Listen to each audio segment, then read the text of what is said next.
ব্যাটিংয়ে নেমে শুরুতেই উইকেট হারায় নবাগত দুর্বার রাজশাহী। জিশান আলম শূন্যতে আউট। বিপিএল এর উদ্বোধনী ম্যাচে টস ছেড়ে ব্যাটিংয়ে নামে রাজশাহী দল। পাকিস্তানি ব্যাটার মোহাম্মদ হারিস আউট 12 বলে 13 রানে। দুটি উইকেটে নেন উইন্ডিজের কাইল মেয়ার্স। 6 ওভারে রাজশাহী তোলে 2 উইকেটে 40 রান। এরপরই প্রতিরোধ করেন ইয়াসির আলী ও এনামুল হক বিজয়। দুজনেই চড়াও হয়ে ব্যাট চালান। 10 ওভারে রাজশাহীর সংগ্রহ 2 উইকেটে 75 রান। এনামুল হক বিজয় 50 তোলেন 42 বলে। 14তম ওভারে দুর্বার রাজশাহীর স্কোরবোর্ডে 100 রান সংগ্রহ। বিজয়ের চেয়েও বেশি মারমুখে ছিলেন ইয়াসির আলী। 50 তোলেন 34 বলে। 15 থেকে 17 এই 3 ওভারে দুর্বার রাজশাহী তোলে 49 রান। 17তম ওভারে স্কোরবোর্ডে 150 রান পার।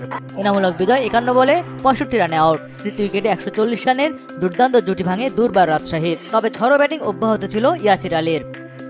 টি-20 ক্যারিয়ারে সর্বোচ্চ রানের ইনিংস খেলেন ইয়াসির আলী। আগে তার সর্বোচ্চ রান ছিল 78, এবার 47 বলে অপরাজিত 94 রানের ইনিংস খেলেন। এতে 20 ওভারে দুর্বার রাজশাহী তোলে 3 উইকেটে 197 রান। শেষ 5 ওভারে ওঠে 75 রান। বরিশালকে ম্যাচ জিততে প্রায় প্রতি ওভারে 10 রান করতে হবে। 198 রানের বিশাল টার্গেটে নেমে প্রথম বলে উইকেট হারায় ফরচুন বরিশাল। নাজবুল হতেন শান্ত গোল্ডেন ডাক। উইকেট নেন জিশান আলম। অধিনায়ক তামিম ইকবাল আউট দ্বিতীয় ওভারে। ওপেনার তামিম করেন 5 বলে 7 রান। উইকেট শিকার করেন এবার তাসকিন। টিকতে পারেননি কাইল মেয়ার্সও। উইন্ডিজ তারকা বিদায় নিলেন 5 বলে 6 রানে। পেসার তাসকিনের দ্বিতীয় উইকেট শিকার। 6 ওভারে ফরচুন বরিশালের সংগ্রহ 3 উইকেটে 49 রান। দেশের অভিজ্ঞ ব্যাটার মুশফিকুর রহিম আউট 11 বলে 13 রানে। 51 রানে 4 উইকেট হারিয়ে ব্যাকফুটে বরিশাল দল। একটু পর বিদায় নেন তাওহিদ হৃদয় আউট 23 বলে 32 রানে। ততক্ষণে আসিং রান রেট 11 অতিক্রম। এরপর মাহমুদুল্লাহর ঝড়ো ব্যাটিং শুরু।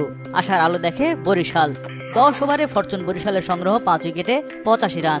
বাকি 10 ওভারে দরকার আরো 113 রান। মাহমুদুল্লাহকে দারুণ সহায়তা করেন শাহিন আফ্রিদিকে বিদায় করেন তাসকিন। পাকিস্তানি ব্যাটার করেন 17 বলে 27 রান। তবে রিয়াদ ও ফাহিম আশরাফের ব্যাটে লড়াইয়ে টিকে থাকে বরিশাল। রিয়াদ ও ফাহিম দুজনই ছক্কা বৃষ্টি শুরু করেন। 23 বলে 50 তোলেন মাহমুদুল্লাহ। আরেক প্রান্তে ফাহিম ঝড়ো 50 তোলেন 21 বলে। এতে 11 বল হাতে রেখে 4 উইকেটের জয় তুলে নেয় বরিশাল। 21 বলে 54 রানে অপরাজিত ছিলেন ফাহিম আশরাফ। রিয়াদ 26 বলে 56 রানে অপরাজিত ছিলেন।